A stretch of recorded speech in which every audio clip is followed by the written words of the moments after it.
lesson is about Pozzulo et al. Study, which was done in 2011, and it focused on understanding the ways in which children respond when they are asked to choose a suspect from a lineup. And a lineup is essentially where you have potential suspects, and children are supposed to choose who they think the perpetrator of a crime or the culprit of a crime or the person who committed a crime is. And so Pozzulo and her team wanted to study how children make those decisions and why, particularly with children, you find a high degree of what we call false positives. Now, we'll talk a little bit more about false positives, but let's look at a quick overview of the study before we move on to the background and to the specific psychology that Pozzulo and her team were trying to investigate. Now, a quick overview, as you might already know, this study is housed within the cognitive approach, and one of the key things about the cognitive approach is that it's very much focused on the mental processes that occur inside our brains to help us in terms of our thinking, in terms of our remembering, our problem solving, and our decision making. So in the cognitive approach, psychologists view the brain as a computer, and the assumption is that much like a computer, our brains will receive input from the environment and then process that information or that input and then produce a response, which is a behavior, a thought, an attitude, a choice, a decision, and that is then the output of the information that your brain has received.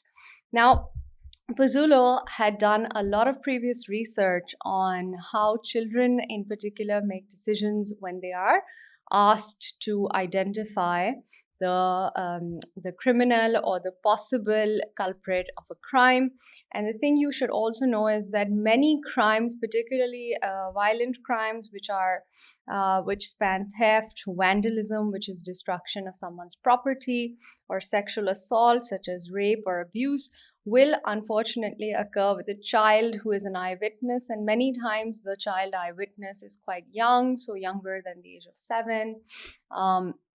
And the other thing then you need to know is that when such a crime occurs, there's also a very high reliance on eyewitness identification, which is obviously when a witness sort of identifies the perpetrator of a crime.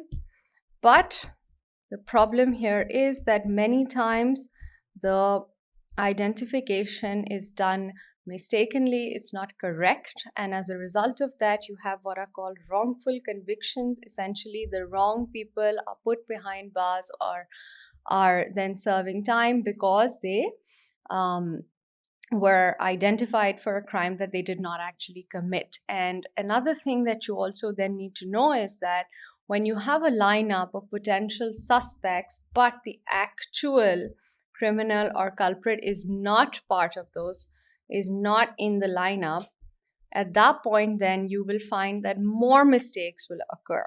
And those lineups where the culprit is missing are called target absent.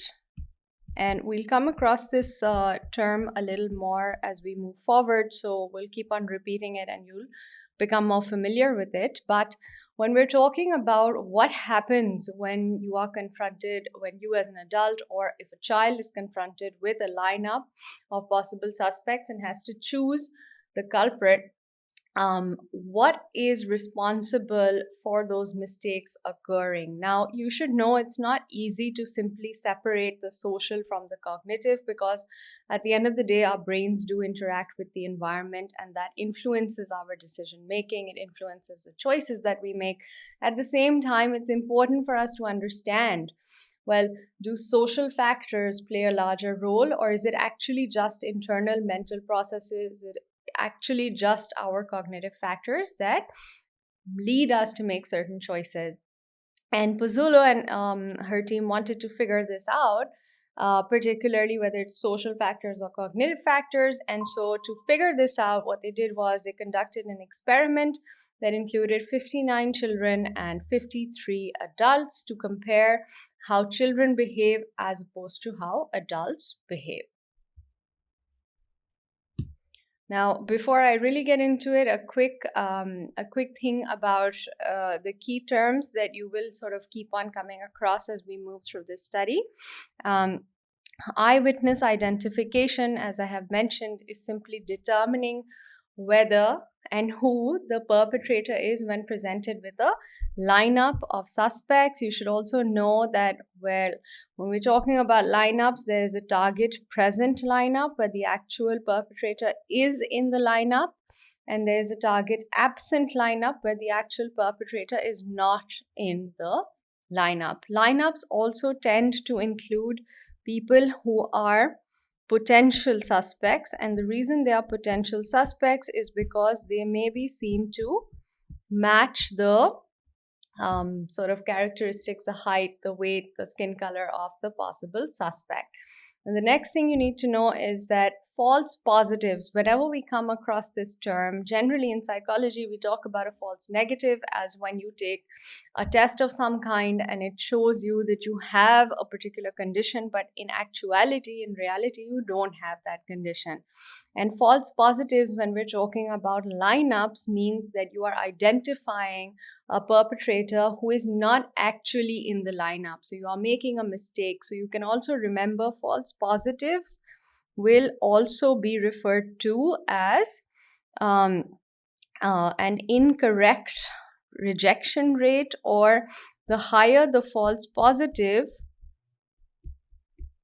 meaning the higher the incidence of identifying a culprit who is not actually there, then also the lower is the correct rejection rate. Now, a rejection rate is basically saying that no, right? Rejection means no. So, a decreased correct rejection rate means that you are incorrectly not rejecting the people who are in the lineup who actually have not committed the crime. And if this sounds confusing, don't worry, it'll make more sense as you get more and more familiar with the study itself. This was just a very quick overview. And you already should know, because I mentioned earlier, cognition simply are the mental processes of thinking, remembering, problem solving, and decision making. And lastly, of course, we have memory. In psychology, we will define memory as the product of all the processes in our minds that lead to an event being stored for the longer term. And then that event or that piece of information is later extracted in the process of remembering. So the extraction of information from our stores of memory is called remembering. And I'm sure you maybe have never thought about exactly this before, so it's a nice thing to remember. So now let's really talk about what is the psychology under investigation, or the psychology being investigated by Pozzulo et al. In this study, which is called The Culprit in Target Absent Lineups, Understanding Young Children's False Positive Responding. Before I move forward, please do remember that culprit here means the person who committed a crime. Target absent means, or a target absent lineup refers to a presentation of possible suspects of whom none of which are actually the culprit. So the culprit is not present in a target absent lineup. The word target here refers to culprit. Quick pause. If you're finding value in this explanation, there's so much more to discover at Alt Academy, where we break down every A-level concept with the same clarity. Now back to the video lesson. And then false positive, as I mentioned earlier, is when you identify something as being there when it's not actually there. You are positive that something is there, but you are wrong, meaning it is a false positive. That thing, that person is not really there. And so, well, the first thing that Pozzulo and her colleagues wanted to investigate was what happens during eyewitness testimony. Eyewitness testimony is when a crime is committed and people, including children who are present at the scene of the crime, are asked to recall and narrate whatever they saw, they heard, they smelt, anything that comes to their mind because they were at the scene of the crime or they were present nearby the scene of a crime. And of course, eyewitness testimony is very, very persuasive when presented as evidence because you feel like somebody will be very accurate in what they remember. And a lot of narrations of eyewitness testimony, or the way that people tell their stories, is very compelling. It's very believable. Um, Unfortunately, eyewitness testimony can also be very, very unreliable, as you've seen earlier, where there are much higher rates of wrongful convictions when they have been drawn from eyewitness testimony, because there's been a mistaken identification of the suspect, where that person is actually innocent but has been shown through eyewitness identification or eyewitness testimony as being guilty, but they are not actually the culprit. They did not actually commit the crime. Now, why does this happen?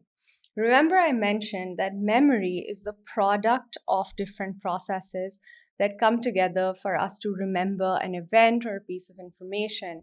But the thing that's important for us to also keep in mind is that memory can be contaminated. And actually, every time you retell a story, you may change some details. And the details that change is not intentional on your part, but every time you retell a story, the memory of what actually happened can degrade over time. Because you change little details, and over time you obviously don't notice because you're not doing it intentionally. But essentially, the longer ago an event happened, there is a gap between your experience and your remembering. And every time you retell that story, that gap becomes longer and longer and longer, meaning that over time your memory cannot be as reliable as possible. But this is one of the reasons that the police, especially, are very aggressive and try to reduce the time that they take to get an eyewitness identification in place or an eyewitness testimony in place. However, this is not sufficient, because there are also distortions in memory that occur regardless of time, which further muddle up the testimony and make it a little more inaccurate. Because there's something that happens which is called confabulation. If you want to simply remember what confabulation is, it's essentially when you're filling in the gaps in your memory, because you don't want to sort of realize, or you can't confront the fact that you don't remember fully. And you might now realize that confabulation is also part of this degradation that happens every time you retell a story. You kind of fill in the gaps, but when you're filling in the gaps in your memory, you may be relying on inaccurate details or incorrect details or things that didn't really happen.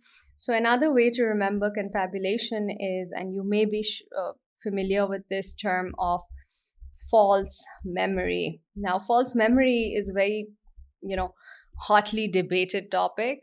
But the truth is that, yes, false memory is absolutely something that is very real, and all of us can have false memories. We usually, a false memory is our brain's way of creating a detailed sort of remembering of an event or some sort of situation that didn't actually happen, but we are so convinced it happened. And so false memory and confabulation are very related. And when an eyewitness is asked to recall what happened at the scene of a crime, or who was present at the scene of a crime, which would then be identification, at that point, these distortions in memory do occur, and we do need to understand what happens when an eyewitness is asked for their testimony. And so this was the first foundational piece that Pozzulo and her team were investigating in this particular research study. But they also wanted to understand what happens with a false positive response. Now, when we're talking about a false positive response, as I had mentioned earlier, a false positive response is essentially the same as a lower correct rejection rate. So imagine that I presented you with 1, 2, 3, 4 people, and you had to choose who actually stole my lunch. And if you had to choose who actually stole my lunch, and I told you that I'm relying on you and you have to identify the thief because I'm very, very hungry, and you looked at this lineup and actually none of them stole my lunch, but because I had told you that you must make a choice, you must help me, you must tell me who the possible culprit is, you went ahead and you said, oh, it's got to be this person right here. The culprit is not actually in this lineup, but you have chosen a person and you are definitive and sure that this is the person. This means that you are, first of all, incorrectly rejecting these people, but you're also incorrectly selecting these people. And that means you're identifying a culprit when there isn't actually one there, which is a false positive response. It is a reduced correct rejection, because actually what you should have done is that you should have rejected all of these, because none of these are the actual culprit. So your correct rejection is reduced as you see more and more false positive responses. Now, let's get into the types of lineups. There are two main types of lineups. One is a target present lineup. A target present lineup is when the actual culprit is really part of the lineup. So let's assume this guy here actually did steal my lunch. And if you were presented with a lineup that included him, that would be a target present lineup. However, if this guy was not in the lineup, then you would be right to say that it's a target absent lineup. And so you must remember that the difference between target present and target absent is essentially a target absent lineup does not actually have the person who is guilty of whatever the crime is that has been committed. And so when you're looking at a target present lineup, there are only three possible answers, right? You can either correctly identify the person because the person is actually present, or you can identify the wrong person who hasn't actually done the crime, which would then be a false negative, or you could identify you could identify the wrong person, which would be a false positive, or you could reject everyone. And because the actual culprit is present, by rejecting everyone, what you're doing is providing a false negative response. But when a target is absent, when the target is not actually there, the only possible responses are either you will correctly reject all of the options, right? Or you will incorrectly select one of the options.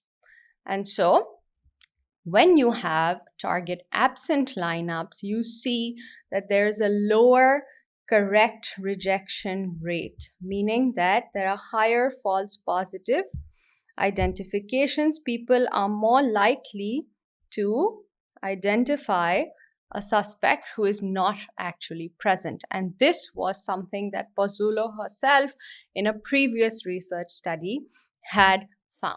Hey there! If you found this A-level psychology lesson helpful, why don't you head on over to altacademy.org, where you can sign up for the full A-level psychology course. In addition to psychology, we offered 7 other A-level subjects.